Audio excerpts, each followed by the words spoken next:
Comment भी आप दे दीजिए। एज अ जर्नलिस्ट नंबर्स बढ़ते रहते हैं, फिर मैं पॉलिटिकल नेताओं के पास जाऊंगी। नंबर्स बढ़ते हैं, हम बार बार चर्चा करते हैं, मैंने भी पूरी डिटेल्स निकाली अभी तक की। वो कितना चेंज लाते हैं एक आम इंसान की जिंदगी में।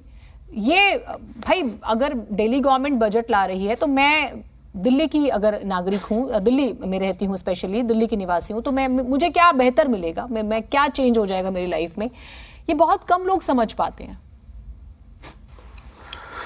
देखिए जीनत जी, ऐसा है कि सबसे पहले तो एक चीज मैं जरूर कहूंगा इसके अंदर कि दिल्ली सरकार ने जो एक होता है बजट पेश करना, और बजट पेश करने के बाद में उस बजट के अंदर काम कितना हुआ, वो बजट धरातल पे कितना आया, ये चीज देखने वाली बात होती है। लेकिन यहाँ पे मैं इस चीज की सराहना जरूर करूंगा कि इन्होंने एक नई परिपाटी शुरू करी थी, आउटकम बजट। और अगर हम आउटकम बजट की अगर हम इनका अध्ययन करते हैं, मूल्यांकन करते हैं, तो उसके अंदर थोड़ा सा ये जरूर लगता है कि सरकार कहीं ना कहीं धरातल पे काम कर रही है। लेकिन मेरे हिसाब से जिस तरीके से राष्ट्रीय राजधानी ये है, दिल्ली राष्ट्रीय राजधानी है और पूरे देश का मैं कहूंगा दिल्ली मुकुट है, तो मेरे हिसाब से जितना काम हो रहा है वो पर्याप्त नहीं है। जैसे अभी आर्थिक विशेषज्ञ जो मेरे पूर्व में बोल रहे थे, मैं आपको उसी सिस्टम पे लेके उसी बात पे आगे बढ़ाते हुए लेके जाना चाहता हूं। जिस तरीके से आम आदमी पार्टी ने 2013 के अंदर जब सत्ता संभाली थी, जब ये कह रहे थे कि हम स्वराज की अवधारणा के ऊपर काम करेंगे,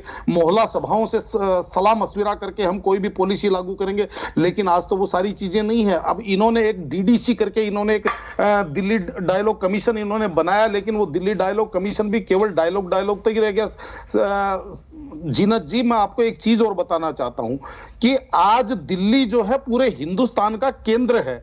यहाँ का जो वाल सिटी एरिया है, इसके अंदर आप देखेंगे तो मोरी गेट, कश्मीर गेट, ऑटोमोबाइल्स और ट्रैक्टर और एग्रीकल्चर स्पेयर पार्ट्स की सबसे बड़ी, एशिया की सबसे बड़ी मंडी।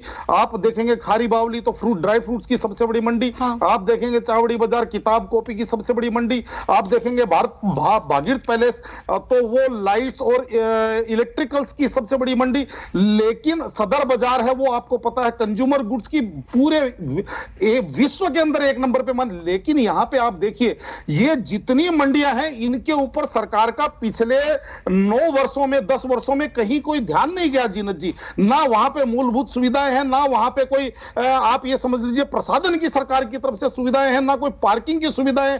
भाई यहां से आपको इतना बड़ा रेवेन्यू आता है, क्योंकि पूरी दिल्ली का जो व्यापार होता है वो आप ये समझ लीजिए, जो दिल्ली 6 जिसको बोलते हैं वाल सिटी, उसके अंदर जितना व्यापार होता है पूरी दिल्ली, आप ये मान के चलिए पूरी दिल्ली का 70% बिजनेस इसी होलसेल मार्केट से होता है। लेकिन यहां पे सरकार का बिल्कुल ध्यान नहीं है।